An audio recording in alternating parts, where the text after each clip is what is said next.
Alejandra te va a dar el compartir la pantalla a Jorgito. Jorge, tenés la autorización, deberías poder. Abajo. Ya, gracias. Ajá. ¿Se ve? ¿Sí? Sí, se ve. Sí, Okay. Ahora sí. Bueno, muy buenas tardes a este tercer módulo. El tercero y cuarto módulo vamos a entrar a analizar el tema económico, el enfoque de la teoría económica y los derechos de los niños. Hay un quinto módulo que va a dictar Martín Ochoa sobre presupuesto, con todo detalle. Y el sexto módulo, donde vamos a ver el comentario general 19. Digamos, qué regula, qué especifica los temas relativos al tema de inversión en infancia. En este tercer módulo vamos a tratar varios temas que son técnicamente un poco complejos. Hemos tratado de ser didácticos y sencillos y vamos a tener una doble entrada. Desde temas macroeconómicos a la microeconomía, o sea, de lo general a lo específico y de lo específico a lo general. Y vamos a trabajar los siguientes temas, ¿no? Primero, una mirada general de la evolución de la teoría económica sobre el tema de inversión en infancia. Una mirada de 50 años.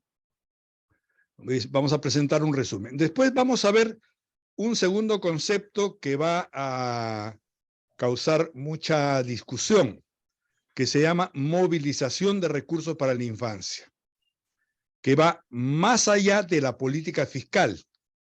Y este es un tema que a nuestro parecer es esencial para la vigencia de los derechos de los niños.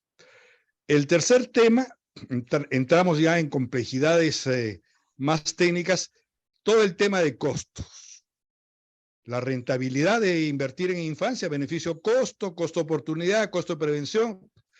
Y vamos a presentar algunos ejemplos de impactos en la primera infancia, de educación preescolar y en educación, de beneficio-costo. Que tener un poquito de paciencia para este tema porque sí tiene algunas complicaciones técnicas, pero no asustarse. El cuarto tema tiene que ver con lo que se llama visibilización o taxonomía de la inversión. Es decir, calcular cuánto de los presupuestos públicos se destina para infancia. Esta técnica, esta metodología que tiene Entonces, ya... vamos esperando, ¿ya? Me avisa. Buenos... Te digo que me responde porque no me... Sí, ¿puedo seguir? Sí.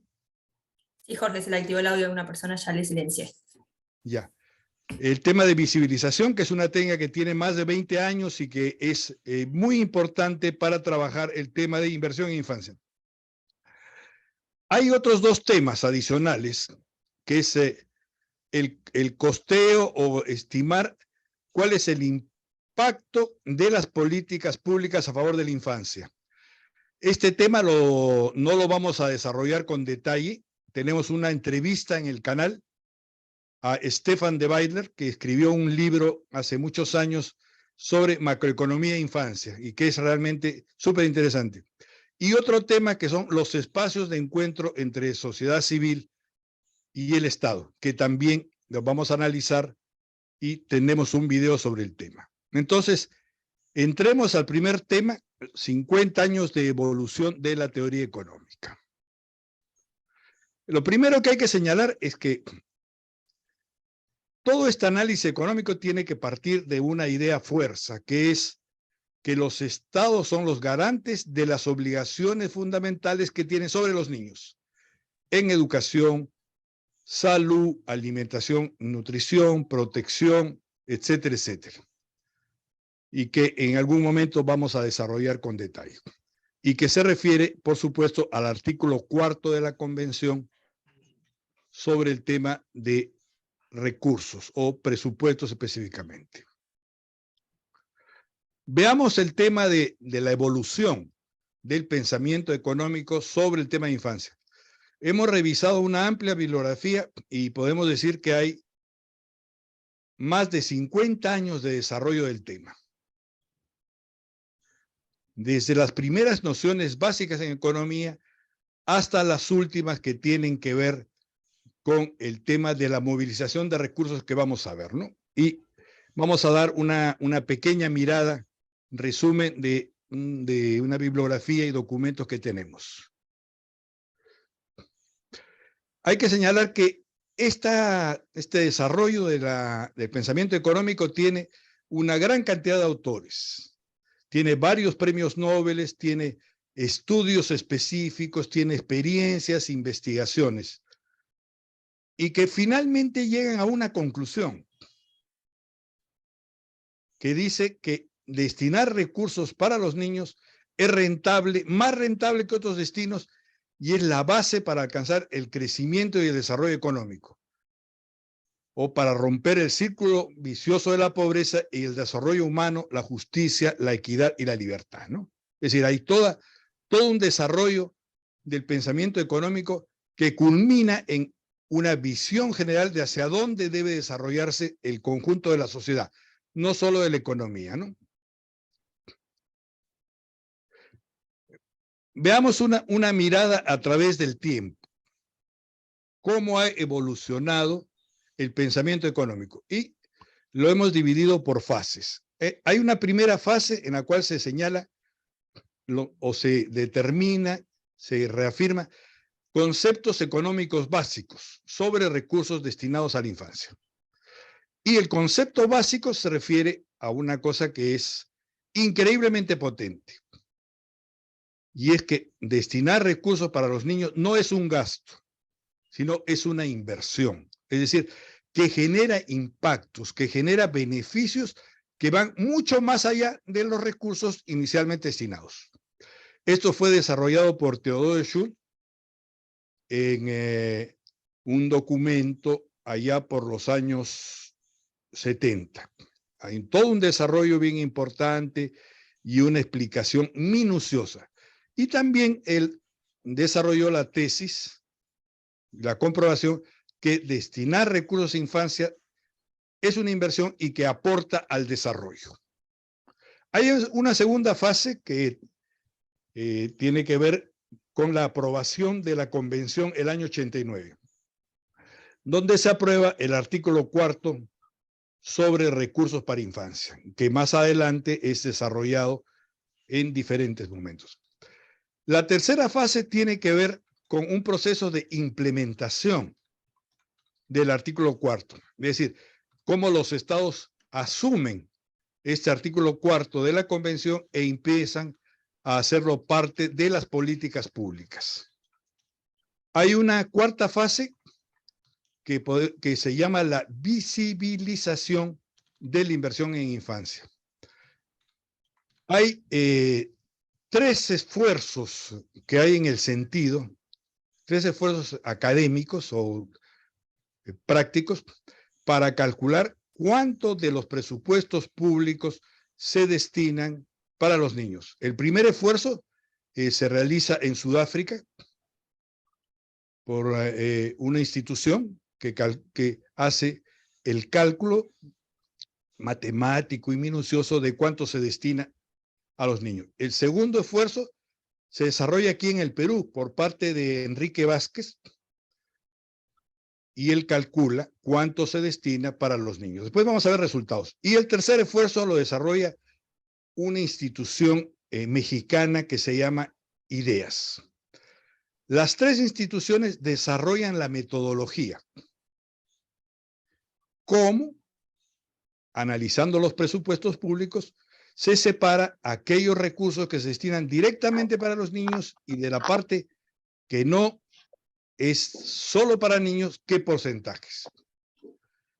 Y la quinta fase, que se inicia el año 2007 con el comentario general, con el día del debate sobre el artículo 4, que es el desarrollo del comentario general, y que culmina en el comentario general 19, que tomó largo periodo, ¿no? Desde el 2007 hasta el 2016, y estamos todavía en este proceso. En este proceso de 5 fases se ha desarrollado el pensamiento económico. Hay abundantes materiales y literatura que vamos a presentar hoy día, ¿no? Aquí tenemos una tablita bastante grande.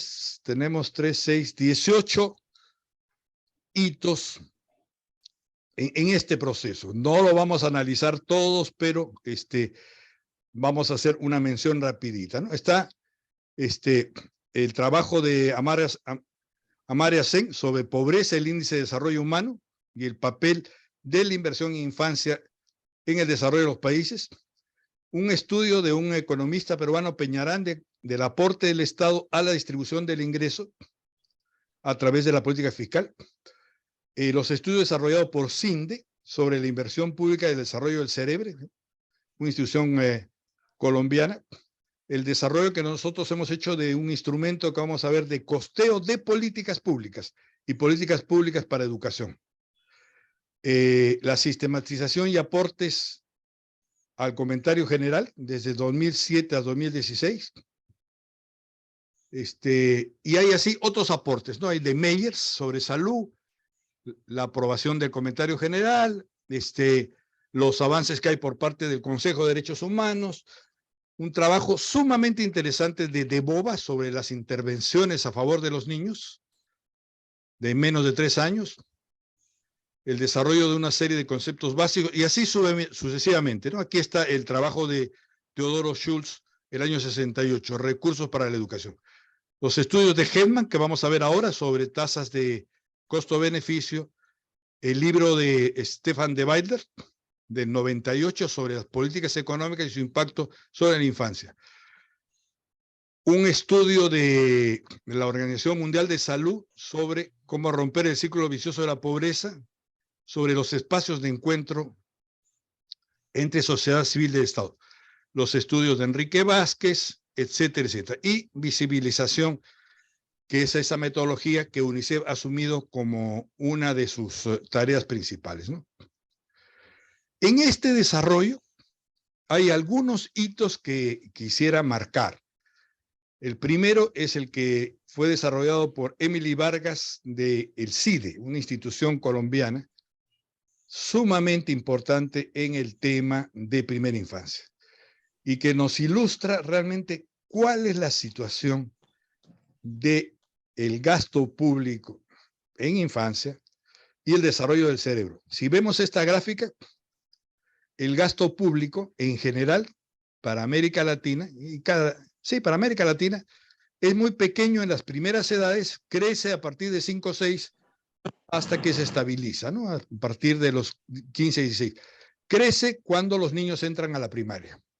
Y lo contrasta con el desarrollo del cerebro. Como el desarrollo del cerebro crece muchísimo los 3 primeros años de vida y después crece lentamente, ¿no? Hay un estudio reciente de Jensen que dice que el desarrollo del cerebro no culmina hasta los 23 años.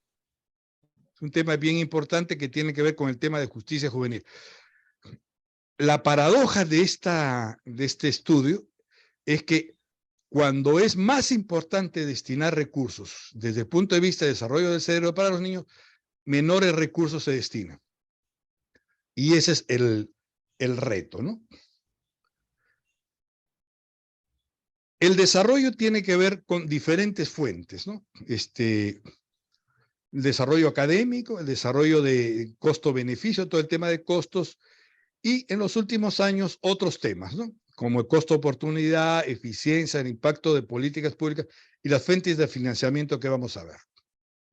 También hay un desarrollo desde el punto de vista de la convención y también hay cambios importantes en el escenario económico, ¿no? Que en algún momento vamos a desarrollar.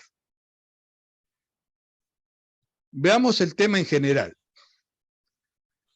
Hay la aceptación, el reconocimiento por parte de la academia que el tema de la macroeconomía debe estar estrechamente vinculado al tema de infancia. O sea, la tesis de Stefan de Weidler que dice que en la macroeconomía se define la suerte de miles, inclusive de millones de niños, ¿no? No solo en los presupuestos públicos. Insisto, vamos a desarrollar este tema, ¿no? Hay información abundante sobre el tema, diferentes entradas. Hay un grupo que funcionaba en Inglaterra, el grupo CHIP, que ha desarrollado el tema y que tiene materiales, ¿no?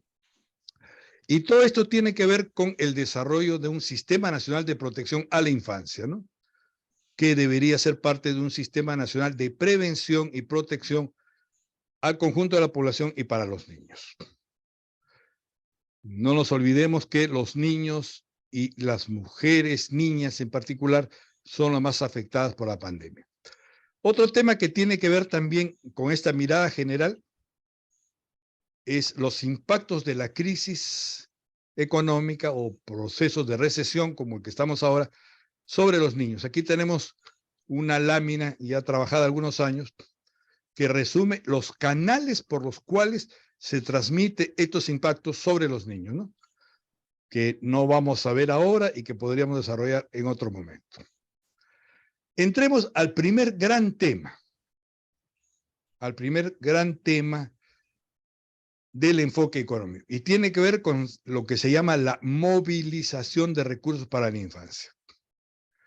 ¿Cuál es la mirada convencional que hay sobre el tema? Lo que la mayoría de nosotros pensamos, que la principal fuente de financiamiento de recursos para los niños, o casi la única, es los recursos fiscales, los que vienen de los impuestos. El comentario general 19 señala no el concepto de fuente de financiamiento igual política fiscal, sino habla de movilización de recursos. Y asumir este concepto supone una mirada completamente diferente del tema de recursos para infancia. Aquí les vamos a presentar una primera lista de fuentes de financiamiento para los niños, ¿no? Tenemos un primer paquete, vamos a ir de atrás para adelante. Los impuestos, bueno, que es la conocida.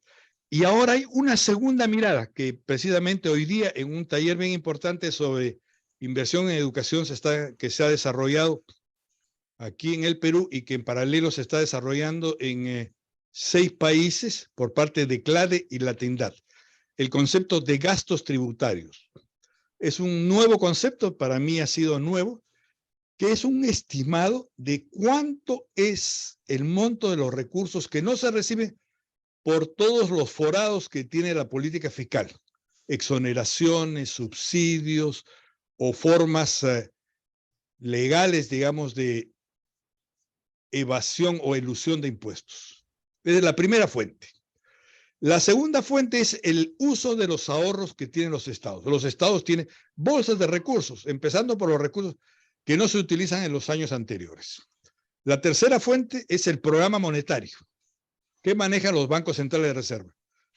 En el Perú, el programa monetario o el programa de créditos no convencionales que se llama Reactiva ha sido del orden de 2/3 del presupuesto público. De eso estamos hablando. Creación de dinero. El déficit fiscal, que es otra fuente, o sea, no gasto, pero lo cubro a través de una serie de mecanismos para tapar el hueco, o el uso de los no gastos, los recursos que no se usan los años anteriores, cómo se reinyectan a la economía a través de diferentes mecanismos. El sexto, las ampliaciones presupuestales. Me detengo un minutito en este tema. Nosotros tenemos la idea normalmente que una vez aprobado el presupuesto, se mantiene básicamente. No es así. Lo que sucede es que los ministerios de Economía o Finanzas subvalúan los ingresos y aumentan los gastos. Entonces hay recursos adicionales a lo largo del año que los destinan en ampliaciones presupuestales o redirigen. Y estos montos son bien significativos y que no les damos importancia. Y que pueden ser montos importantes. Estamos hablando a veces del 12, 15, 20%. Entre paréntesis, el monto no gastado está alrededor del 7% del presupuesto. La venta de activos, todo el proceso de privatización, cantidades gigantes, o las operaciones de APPs, a las alianzas públicas privadas u obras por impuestos, programas de responsabilidad social empresarial que cada vez se convierten en recursos más importantes, e ingresos extraordinarios que tiene el Estado, como multas, confiscaciones, etc. Ahí tenemos un primer paquete de 10 fuentes. en comparación con la primera, ¿no? La de impuestos y gastos. Hay un segundo paquete que tiene que ver con fuentes externas. El endeudamiento externo, el tema de deuda, créditos y créditos de diversos tipos, ¿no? Créditos promocionales, créditos a largo plazo, hay toda una política que desarrollan los organismos internacionales de créditos en mejores condiciones. Operaciones de canje de deuda, que es un tema bien importante, ¿no?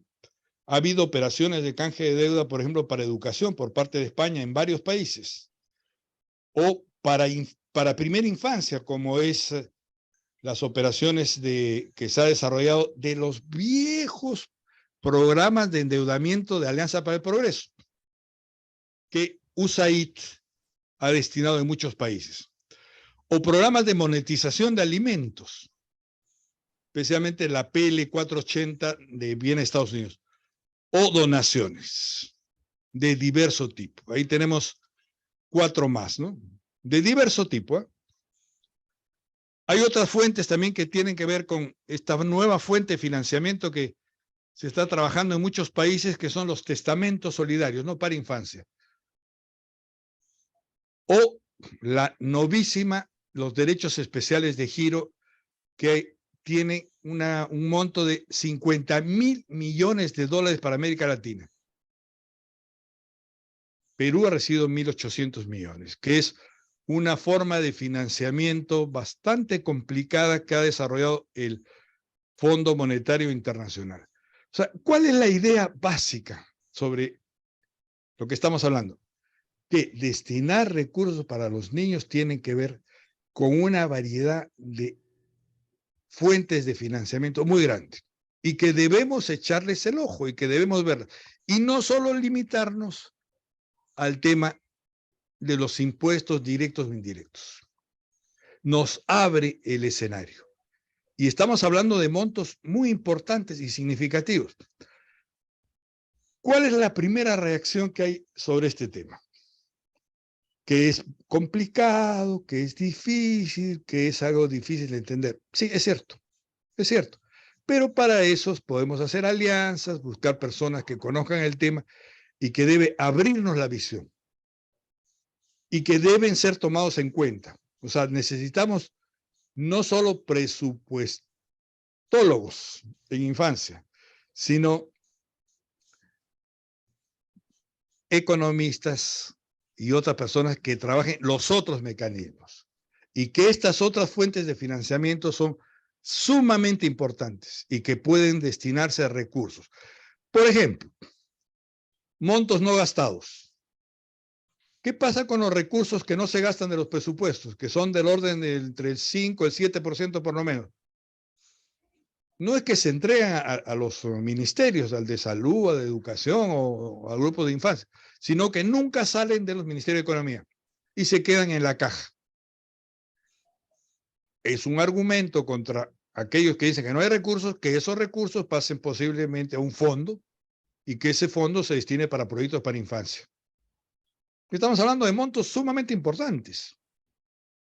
Entonces, este tema de movilización de recursos es un cambio de visión, de perspectiva, que es importantísimo asumir, ¿no? Hay materiales, hay documentos y hay avances sobre el tema, ¿no?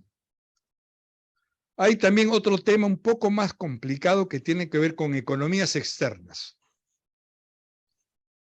Es decir, cómo se generan condiciones como para que los costos o los recursos que destinan a la infancia sean mucho menores, ¿no?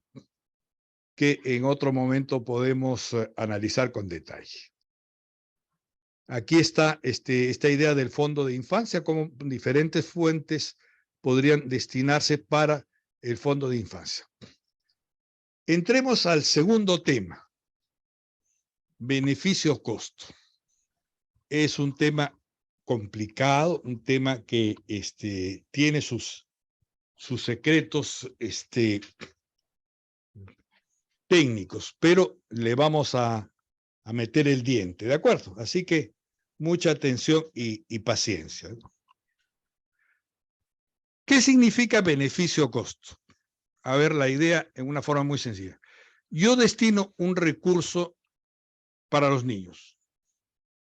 Supongamos que les doy educación inicial y tengo un costo, ¿no? Yo tengo que pagar a los maestros, la infraestructura, la alimentación escolar, y ese es un costo. ¿Cuál es el retorno de ese costo? ¿Qué beneficio, qué impacto tiene? Entonces, se puede decir, como un estudio que vamos a presentar más adelante, que eso hace que los niños, cuando ingresen a la primaria, tengan mayores rendimientos, mayores aprendizajes, que tengan un mayor nivel de asistencia, que no repitan. Con el tiempo, que tengan mejor acceso al trabajo, que tengan mayores ingresos, que tengan mayor productividad, que tengan menores niveles de violencia, etcétera, etcétera. O sea, hay una serie de impactos. ¿En qué consiste el análisis? En que todos esos impactos, a lo largo del tiempo, los comparo con el costo que he tenido.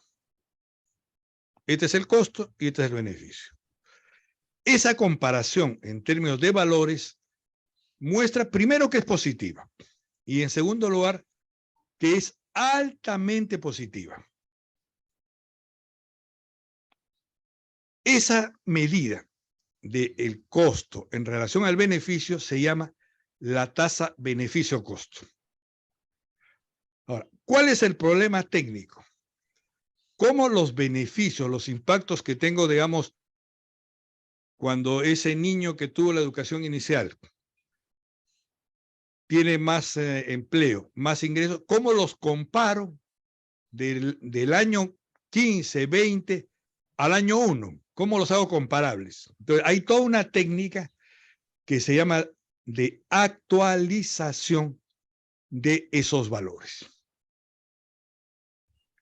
y que supone traer esos valores futuros a un valor actual y compararlos con el costo y saco una tasa de beneficio-costo. Esa técnica tiene sus complicaciones y sus sofisticaciones matemáticas, pero ya está ampliamente desarrollada. ¿Cuál es el resultado de la aplicación de esa técnica? Y es la que tenemos aquí, desarrollada por un premio Nobel que se llama Hedman, y cuyo resultado es increíblemente potente. ¿Qué dice?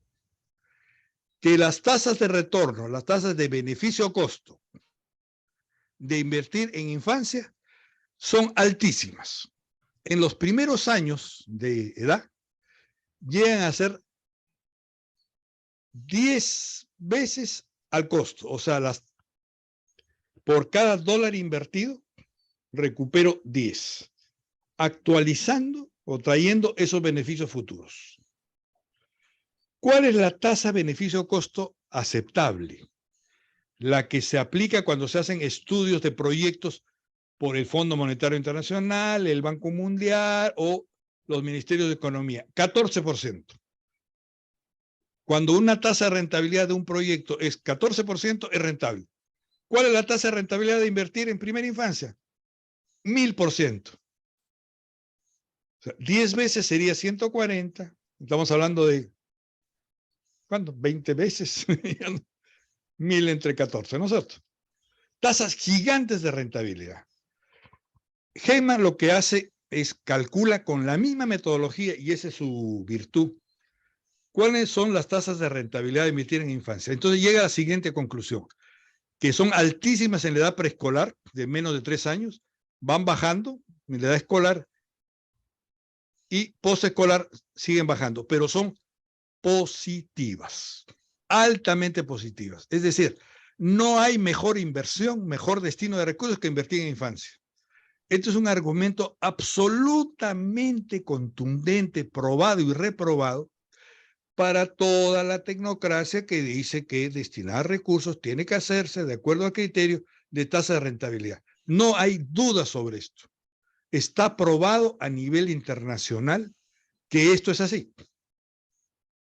Y la cantidad de estudios específicos que hay sobre el tema es impresionante, ¿no? Vamos a reseñarlos rápidamente, ¿no? Aquí está lo mismo. Estos estudios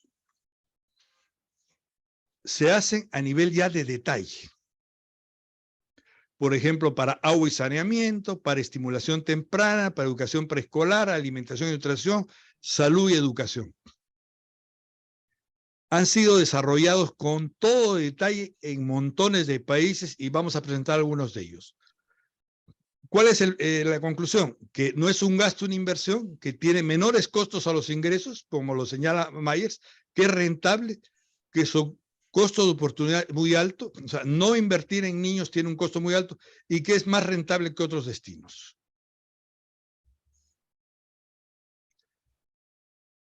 ¿Cuáles son las intervenciones específicas a las cuales se refiere Heckman? Y aquí tenemos un primer paquete de 26 intervenciones que desarrolla este autor maravilloso que se llama Den Boga y que incluye intervenciones que van en el tema de nutrición, salud, educación y protección social y también por edades y que incluye a los niños desde que vienen a este mundo, desde el embarazo, ¿no es cierto? Como proveer a la madre de ácido fólico, como los controles a las madres embarazadas, las visitas prenatales, el parto asistido, etcétera, etcétera. Aquí tenemos 26 intervenciones detalladas y minuciosas antes de los 3 años. Para cada una de ellas hay estudios de tasas de rentabilidad, en general y también específico por países. Voy a presentar rápidamente una de ellas, uno de los estudios hechos para educación escolar, que es tal vez uno de los estudios más contundentes, ¿no? Esta fue desarrollada, es un estudio que se desarrolló durante 40 años y que consistió en una cosa muy sencilla, en coger 2 grupos de niños, un grupo de niños a los cuales eran más o menos semejantes, se les dio una educación preescolar de calidad y otro que no. Y se les hizo un seguimiento durante 40 años, con todo el cuidado estadístico, ¿no? ¿Y qué conclusiones, a qué conclusiones se llegó? Y aquí las podemos ver. Primera conclusión, que aquellos que sí la recibieron tuvieron un mayor egreso de la educación secundaria. Y en las mujeres, mucho mayor. Menor nivel de repetición en los colegios. Menor impacto sobre temas de violencia. Menor problemas o crímenes, como dicen los norteamericanos, sobre drogas. Mayores niveles de empleo, mayores niveles de ingreso. Estimados con todo el detalle. Y hay detalle específico con toda la minuciosidad técnica sobre el asunto. Es decir, hay estudios que sostienen ya a nivel minucioso lo rentable que es invertir en infancia. Aquí tenemos un ejemplo de educación preescolar, ¿no? Hay otros también, por ejemplo, un estudio sobre educación y los ingresos que se ha desarrollado, en caso de, para varios países, que a mayor nivel de educación, mayores niveles de ingresos, ¿no? Detrás de todo esto hay toda una complicación de costos, que hay que tener mucho cuidado, ¿no? Como hay un videíto ahí que está en el canal que se llama Para hablar de costos y comer pescado hay que tener mucho cuidado, ¿no? No se les pide que tengan un conocimiento, pero que sí haya personas que conozcan el tema, ¿no? Hay otros estudios también sobre el tema. Por ejemplo, lo que ha desarrollado la OIT para trabajo infantil, ¿no? Aquí tenemos una tablita donde nos muestra cómo los costos para evitar y reducir el trabajo infantil y los beneficios, y cómo estos beneficios a lo largo del tiempo actualizados generan tasas de retorno bien importantes, ¿no? Hay aquí los cálculos que han hecho la OIT. Hay también otros estudios vinculados al tema. El que desarrolla Martínez, el costo del hambre, ¿no? O sea, y aquí entramos a un tema medio complicado. A ver, lo analizamos. Un niño desnutrido crónico o que tiene problemas de nutrición incurre en costos de atención y calcula cuáles son esos costos de atención por tener problemas de nutrición comparado con lo que sería el costo de evitar que los niños lleguen a un estado de nutrición. Hay estudios increíblemente minuciosos sobre el tema. Acaba de salir uno en hace unos meses, que se llama El doble costo de la desnutrición, ¿no? Que es un análisis bien interesante, ¿no? Le llama el costo del hambre. Hay bastante información de detalle. Ahora, a nivel específico, a nivel de estudios, aquí hay un documento bien importante que ya tiene algunos años, desde 2012, que trata de recopilar los resultados sobre los estudios beneficio-costo, ¿no? Y los reseño rápidamente. Hay literatura, ¿no?, sobre desarrollo temprano, sobre salud, sobre abastecimiento de agua, nutrición, educación, protección, trabajo infantil. Hay diversos estudios, ¿no? Aquí está el estudio de Periscope con detalle. Hay también estudios sobre salud que se han hecho para África, para diferentes zonas. Hay estudios sobre los impactos que tienen en la economía, lo de eliminación de trabajo infantil. Se han hecho estudios también sobre los impactos de otros programas sociales donde hay reducidos impactos, ¿no? Bueno, hasta aquí el tema que nos interesa, que nos preocupa, es el tema de las tasas de beneficio-costo. Invertir en infancia es rentable y mucho más rentable que otros destinos. Hay muchísima literatura sobre el tema y hay ya en muchos países la práctica de realizar estudios de impacto ya para intervenciones específicas. Yo conozco en España una persona que hace estudios de salud. O sea, cuando un gobierno regional va a tener una intervención de salud, hacen cuál es el impacto y cuál es la tasa beneficio-costo. Hay las metodologías, hay la información disponible. La hay también para otros temas, ¿no? O sea, para educación, para salud, nutrición, etcétera, etcétera. No hay duda de los grandes impactos que se tienen. Los positivos. Y también como hay programas que no tienen mayores impactos, como el programa de vaso de leche en el Perú, ¿no es cierto?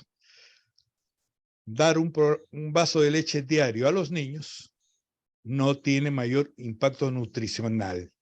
Gran pecado mortal que podemos conversar y discutir. Ese es el segundo tema, ¿no? Primero, movilización. Segundo, las tasas de beneficio-costo. ¿Cómo andamos de tiempo, Martín? Porque podemos dividirnos. Sí, entro al tema de visibilización. Lo vemos ahora y en la siguiente sesión lo vamos a ver con un poquito más de detalle, ¿sí? Yo creo que si avanza con todo lo de la economía, creo que estaría perfecto que lo concluyas. Ya, entonces avanzo con este tema de visualización y dejo para la siguiente sesión el tema de costeo. ¿Ya? Bueno, ¿en qué consiste este tema de visualización? Aquí tenemos un dibujo bonito de los quipus, que era la forma como contaban los incas en el Perú de todo, ¿no? La visualización no es otra cosa que una técnica que lo que trata de hacer es de estimar del presupuesto público, ¿cuánto se destina para los niños? Esta técnica, como les decía, tiene más de 20 años de desarrollo. También se llama taxonomía de la inversión en infancia y que ha sido desarrollada ya prácticamente en todos los países de América Latina. El problema que hay es que no está completa y no se mantiene actualizada, pero sí tenemos ya resultados bien importantes. ¿Y en qué consiste la técnica?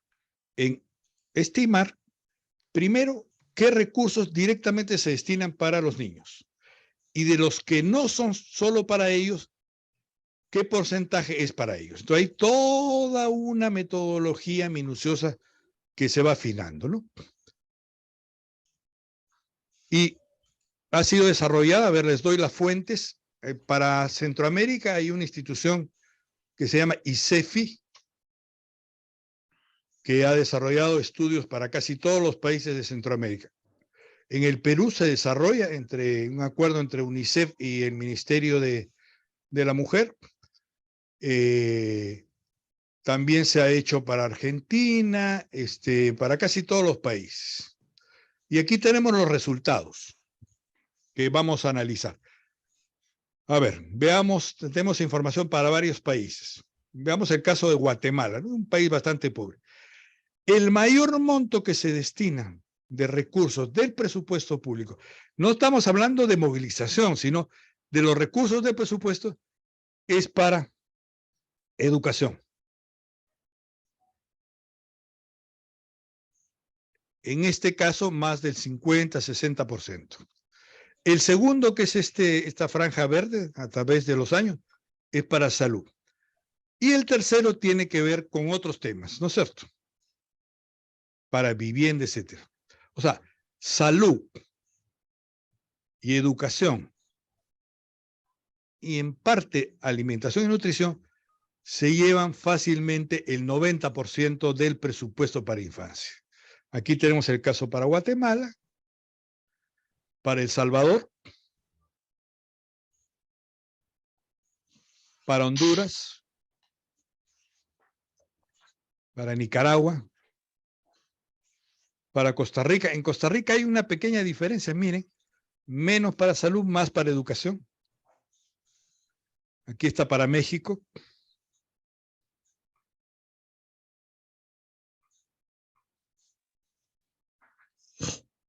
¿Cuál es la conclusión? La conclusión, yo creo que podríamos tomar como ejemplo, Salvador me parece un buen ejemplo, ¿no? Hay también para Perú. 50% para educación, 20% para salud y alimentación y nutrición, y el resto otros. En los últimos años se está desarrollando el detalle de otros rubros. El tema de protección, el tema de participación, de cuidado parental, identidad, etcétera, etcétera. ¿Cuál es el gran beneficio de esta metodología? Si la vemos a lo largo del tiempo, ¿cómo evoluciona? ¿Sí? Se está avanzando. Se va incrementando. ¿Y cuál es la composición? Y también podemos ver cuánto se avanza más por rubros. Pero aquí hay un serio problema. Y espero hacerme entender. Es un pecado mortal lo que voy a decir. Es como un caminante. Imagínense una persona que camina. En este caso, digamos, El Salvador. Este caminante, el año 2007, gastaba una cantidad determinada con una composición y el año 2011 ha incrementado en forma más o menos importante los recursos que destina. Este caminante ha avanzado en el camino, en una composición. Claro, pero la pregunta es, ¿y cuánto le falta para llegar a la meta? ¿Cuál es la brecha entre lo que se destina y lo que debería destinarse? En los planes de infancia la idea es muy clara. Todos los niños tienen derecho a educación, como dicen, pertinente, de calidad, inclusiva, participativa, no excluyente, etcétera, y 18 adjetivos más. Pero ¿cuánto cuesta una educación para todos? De calidad, 6% del PBI. ¿Es una respuesta adecuada? El 6% del PBI de Brasil es completamente diferente al 6% del PBI de Guatemala. No señala cuál es la brecha. ¿Nos ayuda? Sí nos ayuda. Y nos ayuda si entramos en detalles, ¿no? Por ejemplo, aquí, si tomamos el caso de Canadá, ¿no? Cómo la mayor inversión se da para la primera infancia, ¿no? A diferencia de lo que planteábamos con el estudio de CINDE, ¿no? O el caso de Uruguay, bien interesante, que son las dos excepciones de América Latina. Se destina más recursos para la primera infancia. La mayoría de países sigue el esquema de CINDE, ¿no? Mayores recursos a partir de los 5 o 6 años. Entonces, este tema de la visibilización es muy potente, pero insuficiente. ¿Qué cosa es necesario para superar, para avanzar? Algo relativamente sencillo. Calcular la brecha entre lo que se destina y lo que debería destinarse. Que es el tema que vamos a ver en la siguiente sesión con detalle. ¿Cuáles son las metodologías y los sistemas para calcular cuál es el monto que debería destinarse para los niños, ¿no? Para todos los derechos. Entonces, hasta ahí la presentación y a su disposición para opiniones, comentarios. Y dejo de compartir la pantalla.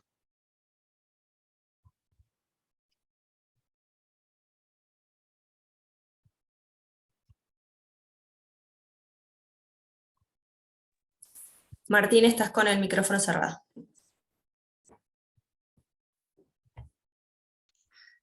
Ahora sí. Sí, que gracias Jorge por tu presentación. La verdad que es muy motivador al haber visto tus gráficos. Creo que es más que suficiente como para motivarnos al diálogo y a quienes quieran hacer sus comentarios o preguntas, solo lo pueden hacer a través del chat y yo alcanzarle las consultas a Jorge o hacerlo directamente levantándome la mano para yo poderle dar el pase respectivo.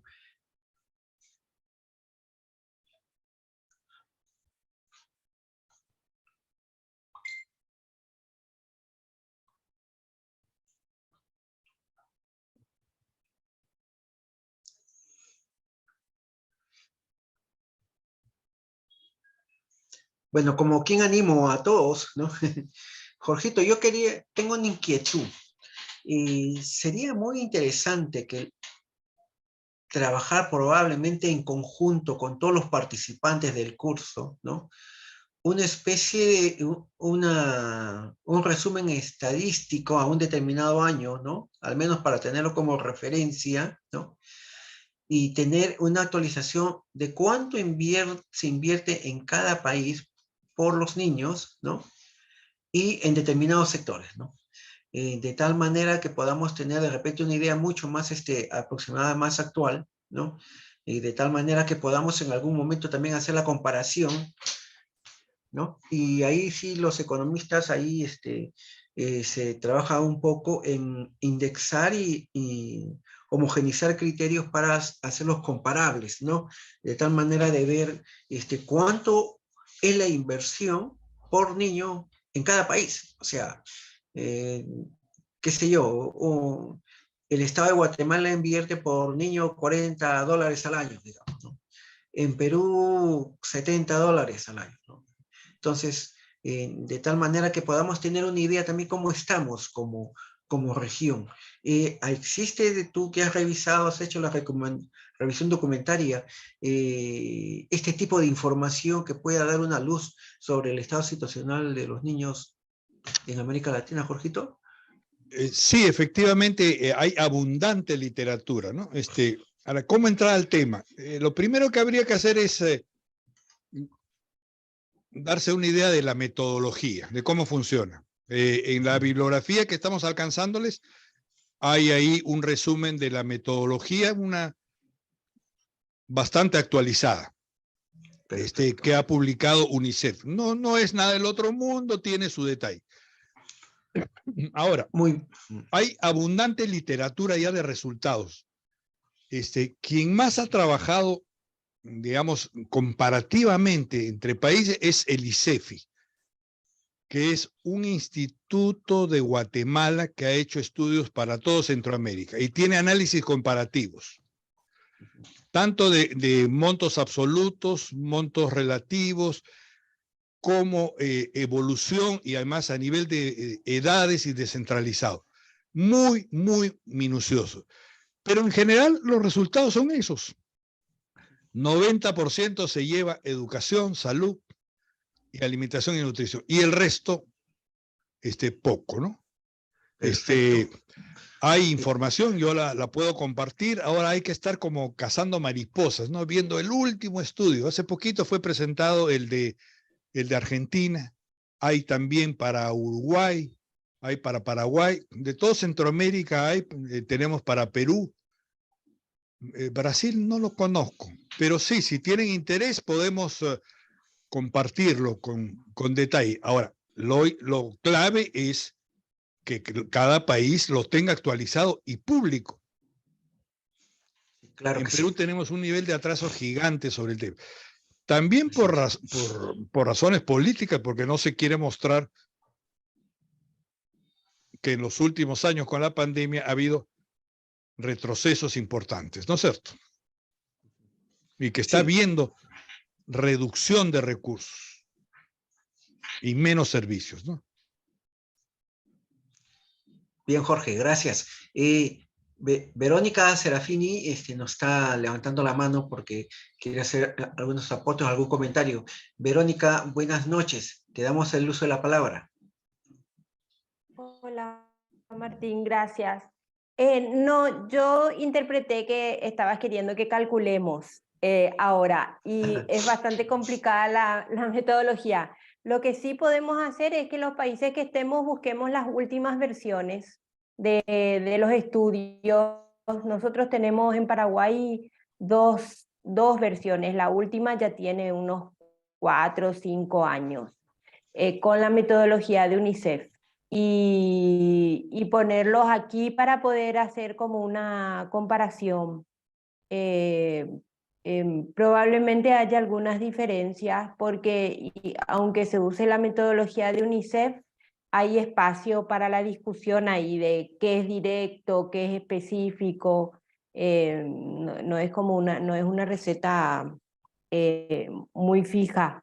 Ahí se dan esas discusiones sobre todo con el Ministerio de Hacienda, con los ministerios de Hacienda o con los funcionarios que quieren agregar más para que salga un porcentaje mayor. Sí, esto va a la niñez o esto es directo, pero bueno, esas son las cuestiones más domésticas cuando se clasifican los programas. Perfecto. Creo que es claro eso también, saber de que cada país adopta algunas metodologías diferentes y que no todos tenemos la información actualizada a un determinado año, pero de repente podemos trabajarlo como tú bien planteas y creo que sería de repente oportuno, yo lo acabo de notar, para propiciar de repente un inicio de diálogo en el foro que tenemos en el curso. ¿Sí? Han pedido el uso de la palabra Sami Jiménez y Adriana Mora, ¿no? En ese orden, por favor. Si nos van diciendo de qué país, sería bueno. Sí, Verónica Serafini de Paraguay, Jorge. Sami, te escuchamos. Bien, buenas tardes, buenas noches para algunos países. soy de Honduras. Y sí, también aquí en Honduras tenemos lo que es la misma metodología de UNICEF, denominada IGNA, ¿no? Inversión Pública en Niñez y Adolescencia. Y pues aquí lo que se trabaja es que se hizo un comité, donde este comité, son 5 instituciones, y estas 5 instituciones delegan un personal técnico que le va a dar seguimiento a este informe, porque el informe se hace de manera anual para ver qué tanto los presupuestos de cada institución lograron invertir en niñez o cuáles se enfocan directamente en niñez, porque muchas veces las instituciones de Estado creen de que invertir en niñez es cosa de solo construir una escuela o solo construir un puente, una carretera, pero primeramente deben de conocer la parte, la visión o cuál es la medición de que el por qué voy a hacer yo este tipo de actividades, y que la inversión en niñez no es un gasto que uno dice, no, aquí invertir en niñez es un gasto público. No, en realidad no es un gasto, a veces es una inversión que uno está planeando qué es lo que va a pasar en vías de futuro. Sabemos que la niñez es el futuro o el presente, hemos dicho, porque yo siempre tengo algo presente en mi concepto de que el futuro no existe. El futuro lo estamos viviendo ya hoy. El presente es el futuro. Si el día de mañana es viernes, mañana es el futuro. O sea, y una frase que la directora de mi trabajo, Dulce María Villanueva, ella siempre dice, el problema de la niñez es ahora. Si no actuamos ahora, entonces ¿cuándo vamos a actuar? Entonces, más que todo, era para distribuir esto de que aquí en Honduras tenemos estos objetivos estratégicos con el comité, que incluyendo en estos días, yo soy el encargado de este comité, y estamos ya reunidos para realizar un nuevo convenio, porque sabemos de que sin convenio o sin voluntad política es imposible poder realizar una inversión en niñez. Entonces, en estos días ya estamos planeando reformar un nuevo convenio para llegar a un acuerdo con las instituciones y poder replantear nuevamente el informe. Perfecto, muchas gracias. Sí, es oportuno eso. Mientras no tengamos un documento guía, creo que tampoco vamos a poder asignar mejores recursos. Y creo que es importante el rol que cumplen y el papel que están haciendo en el elaborar este documento. Adriana Mora, te escuchamos. Por favor, nos mencionas tu país y después Ani. Buenas tardes. Bueno, mi nombre es Adriana Mora, soy de Costa Rica. Específicamente, ¿verdad? Más que la consulta, bueno, yo soy la que coordino la estimación de la cuenta de gasto a nivel de niñez y adolescencia para Costa Rica.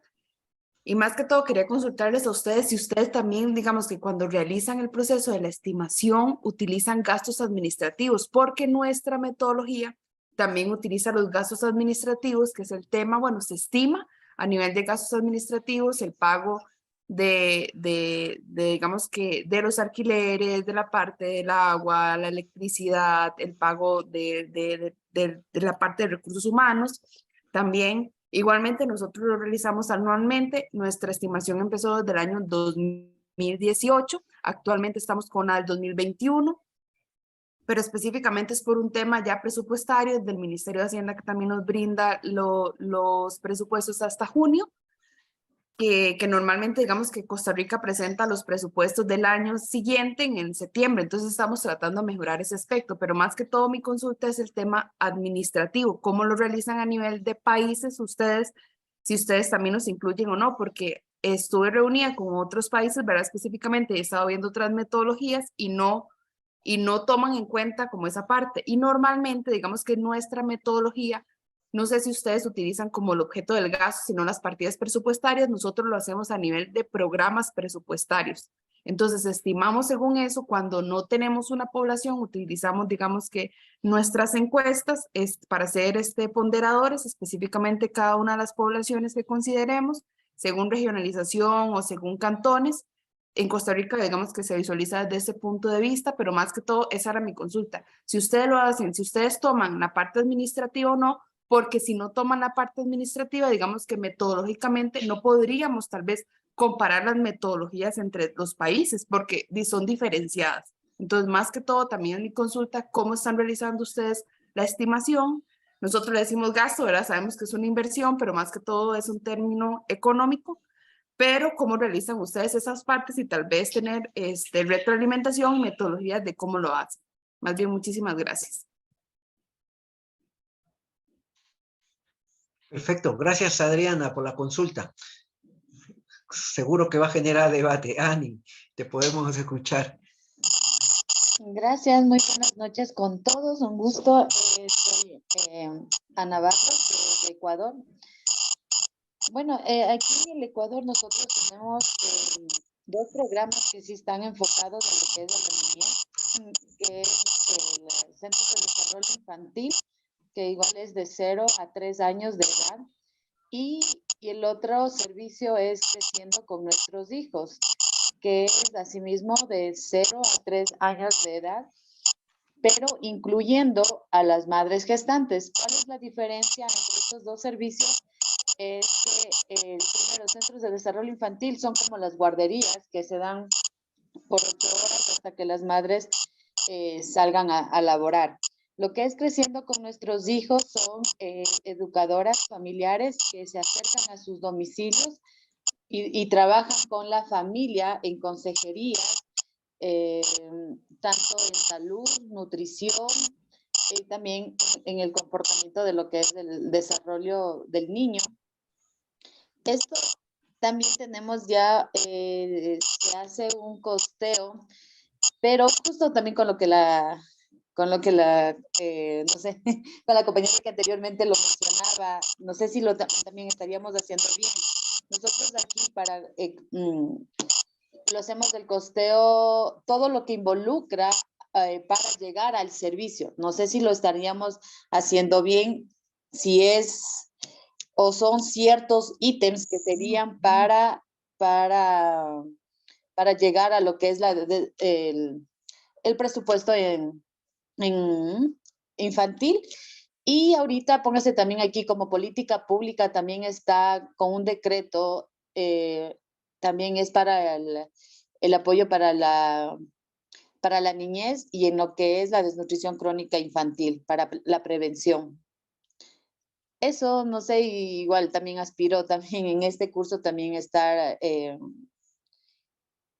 ser aportes y también recibir aportes para ver cómo lo podemos nosotros también superar o si estamos bien también yendo en cómo nosotros establecemos los presupuestos. Eso de mi parte y muchas gracias y un gusto con todos.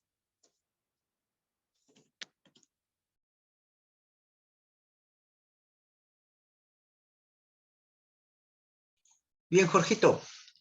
No sé si tienes que comentar algo a los comentarios establecidos por los amigos Sí. Que han tomado la palabra. A ver, primero un punto polémico.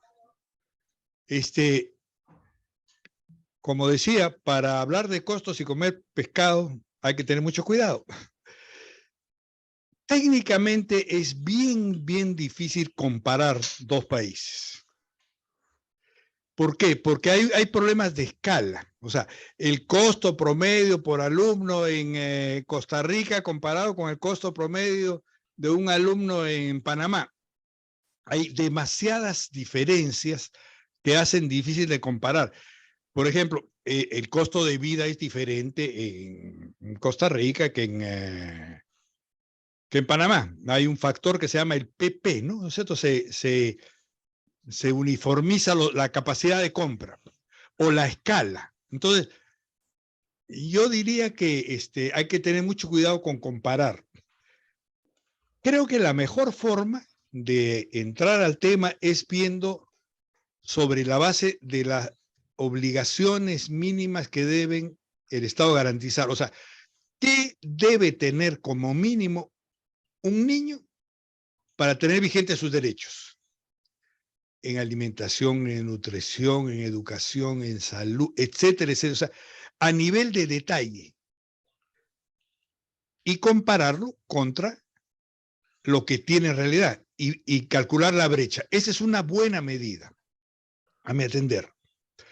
2, sobre la metodología. O O sea, la metodología realmente ha sido muy desarrollada. O sea, tiene 20 años, y hay estudios súper minuciosos.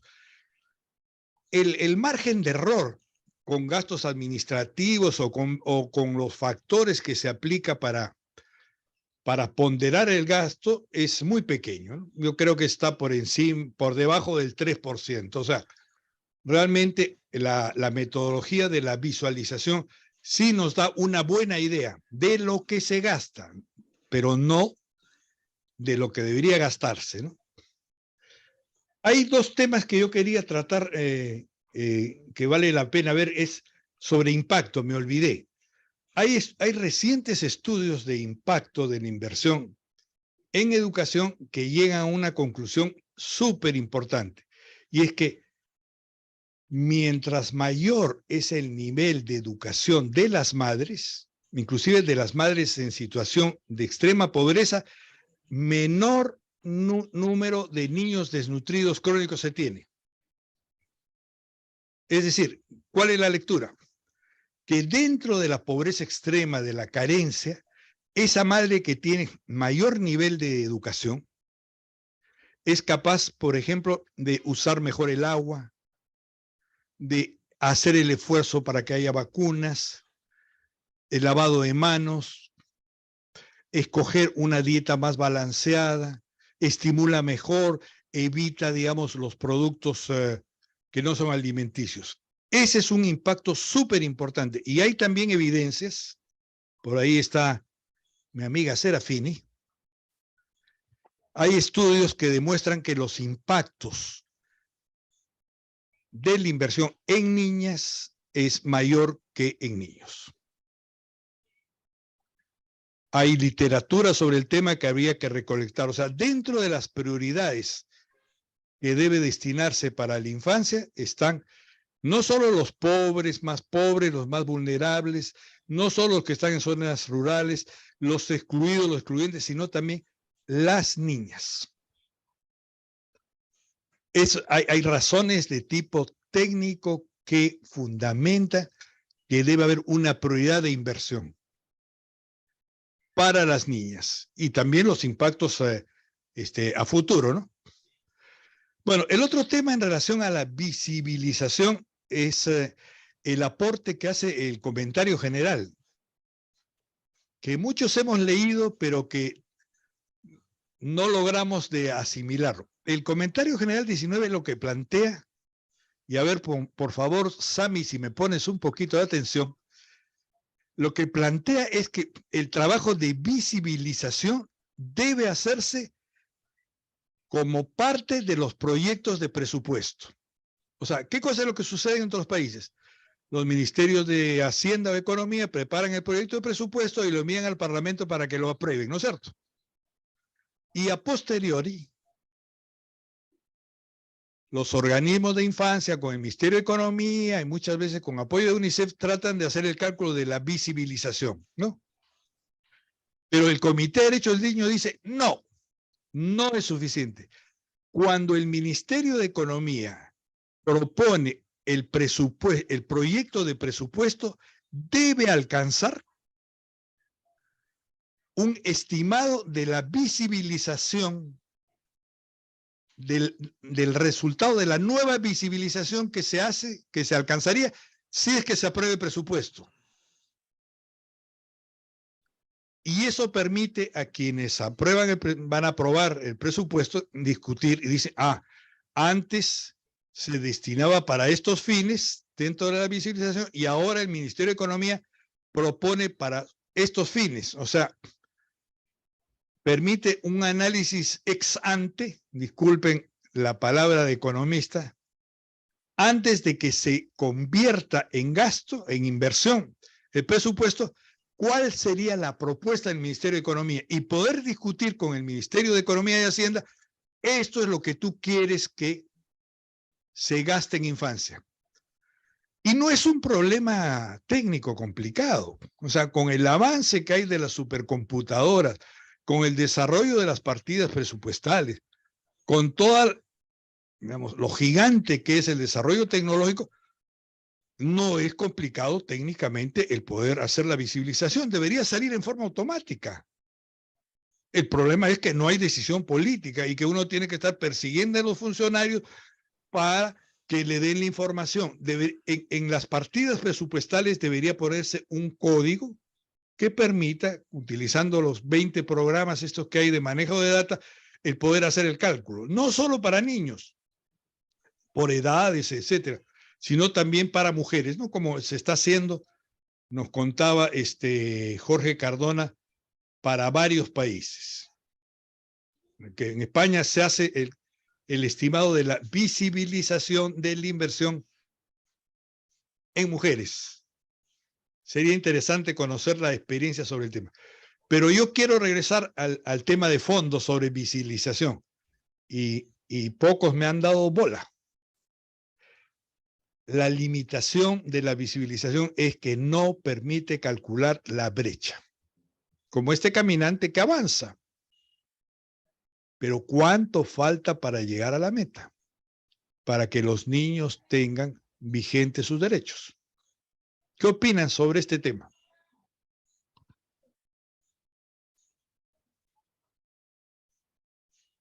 Jorgito, también hicieron la consulta que no has señalado de repente antes que contesten a tu inquietud, el, el hecho de que se incorporaba la asignación de recursos para el personal en los presupuestos, si este era considerado como parte del presupuesto para niños.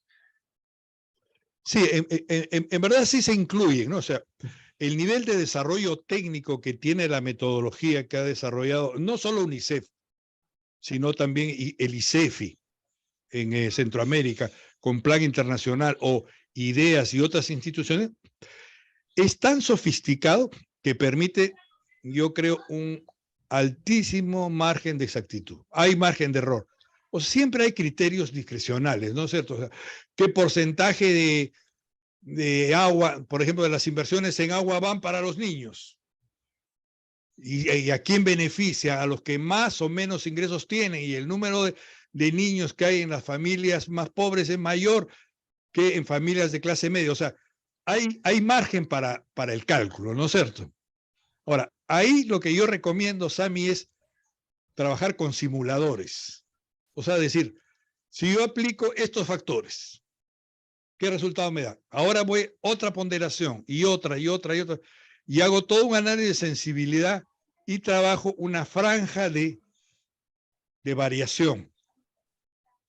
Y en base a esa franja de variación, con el análisis de sensibilidad, tipo simulador, yo digo, este es el estimado que a nuestro entender se acerca más a una visibilización. Pero si yo cambio la ponderación en este y en este caso, podría ser esta otra, ¿no? O sea, trabajarlo con simulador, no hacer el cálculo de frente, sino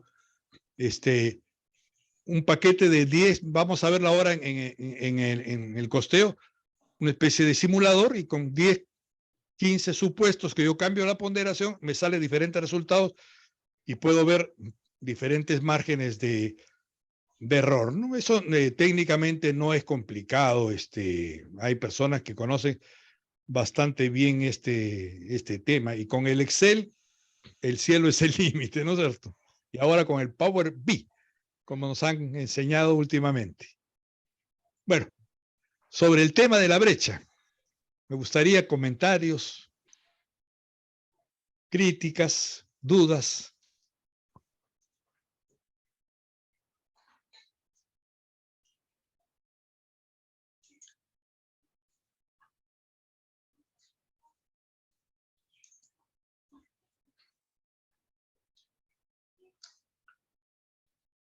Jorge, posiblemente podamos poner tu consulta al foro de tal manera que participen también allí, de tal manera que hacemos dinámica esa herramienta que nos permite el Moodle del instituto, y así poder compartir entre todos, ¿no? De tal manera que puedan de repente ahí expresar sus puntos de vista, dado que nadie se anima, ¿no? Y poder pasar a otros comentarios que han puesto en el chat. De acuerdo. Bien, en el chat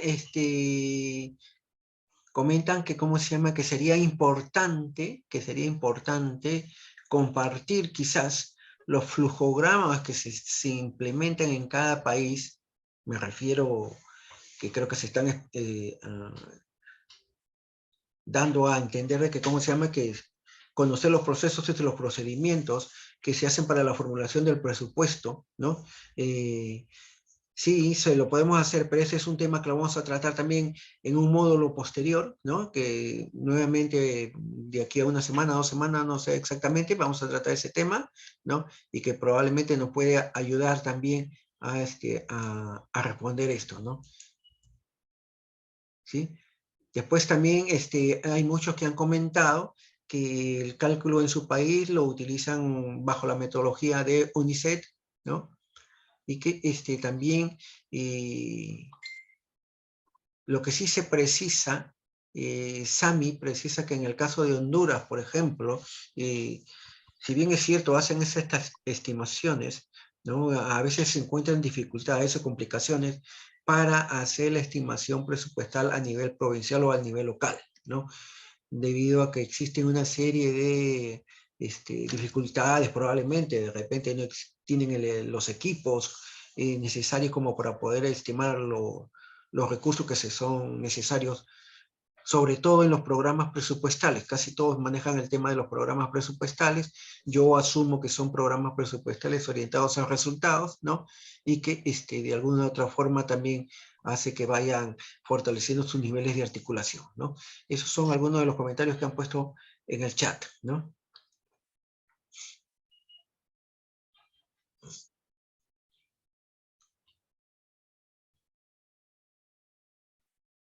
Ok, Perfecto. a ver, para terminar e intentar Sí. hacer un cierre, hablemos un poquito de la coyuntura, del escenario actual. Y dentro de este escenario, ver cuál es el futuro. O sea, lo que ha pasado estos últimos 3 años es una inyección muy importante de recursos a todas las economías. Los estados han cogido parte de los ahorros que tenían. En algunos casos hay déficits fiscales importantes.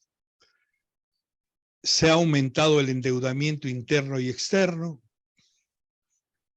Se han consumido recursos que tenía la población. O sea, por ejemplo, los recursos de los fondos de lo que se llama la CTS para las épocas de desempleo, o los fondos de pensiones. Las familias han gastado también sus ahorros, han dejado de pagar deudas y en algunos casos ha habido bonos, ¿no es cierto? Pero estos bonos y estas inyecciones de dinero no han compensado los niveles de reducción de consumo. ¿Y cuál es la coyuntura actual? La coyuntura actual es que hay un deterioro de los niveles de derechos de los niños. Hay en el canal una recopilación de información, hay un video sobre el tema, ¿no? De los principales rubros. Pero el escenario en el cual estamos presentes en este momento es un escenario en el cual la mayoría de países está en una política de contracción para evitar la inflación, para evitar la pérdida de reservas. O sea, hay políticas restrictivas de ajuste. Y dentro de esas políticas de ajuste no hay la compensación de los derechos perdidos, porque hay un retroceso de los derechos de los niños. Y el comentario general 19 lo que señala es que debe compensarse. Y hay normas muy precisas como cuando se afectan los derechos de los niños y hay un retroceso, deben compensarse, que estas deben ser temporales. Entonces, ese es el escenario que hay actualmente y que se va a ahondar a futuro. Entonces, dentro de las estrategias que uno debe plantearse en el tema de recursos es, primero, la compensación a lo que se ha perdido. 1. 2, el atender los nuevos, digamos, o la aparición de los nuevos derechos, el derecho a la comunicación a Internet y la educación virtual, se ha manifestado la brecha que hay, ¿no es cierto? Retomar los niveles de vacunación, retomar los niveles de atención primaria, retomar el regreso a las escuelas, porque hay un número muy importante de niños y adolescentes que han desertado, ¿no? Entonces, el tema de la inversión en infancia es un tema clave en este momento y que tiene que llevarse a la discusión. Y en esta coyuntura hoy día, 3 de noviembre es más importante porque en las próximas semanas se van a aprobar los presupuestos. Y una vez que se aprueben van a venir las ampliaciones presupuestales y los grandes cambios. Entonces, el tema es vigente en la coyuntura. Por eso, una cosa que tiene que promoverse es grupos que trabajen en programas de incidencia sobre los ministerios de Economía. Vamos a ver en la siguiente sesión un video de qué cosa es lo que uno debe plantear en un trabajo de incidencia a lo largo del proceso presupuestal, y después vamos a trabajar el tema de presupuesto. Y vamos a meternos con cierto detalle al costeo, o a tratar de resolver el tema de la brecha que hay entre lo que efectivamente se destina con la visualización y lo que debería destinarse, ¿no? Yo les pido que revisen los materiales en el canal, algunos de los videos que supongo que son amigables. Bueno, por lo menos por mi parte, hasta ahí, salvo que haya algún comentario, pregunta final.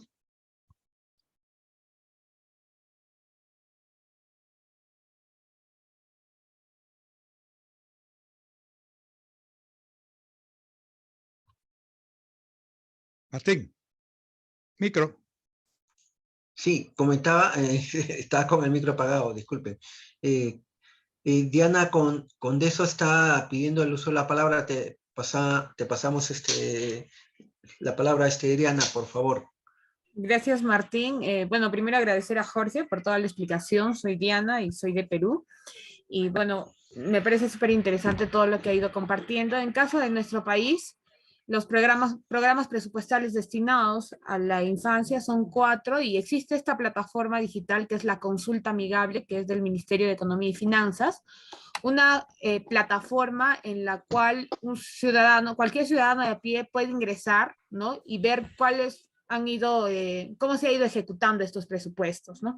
De alguna forma no es tan amigable porque es un poco complicado manejarlo, pero justo dentro de mi grupo de jóvenes hemos llevado un curso de cómo funciona esto, ¿no? Entonces, a partir de cómo funciona la consulta amigable, nosotros podemos hacer esta vigilancia, el seguimiento de cuánto llega el presupuesto, en qué se viene ejecutando, y también incidimos, ¿no? Dentro de los espacios que son las instancias de articulaciones regionales, ¿no? Y a nivel nacional también brindamos algunas alertas. Entonces, eso es lo que quería compartir a nivel del caso de Perú.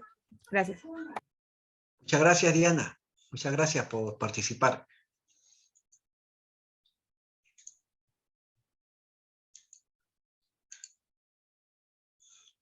Bien, al no haber ningún comentario, ninguna pregunta, bueno, quiero agradecer la participación de todos.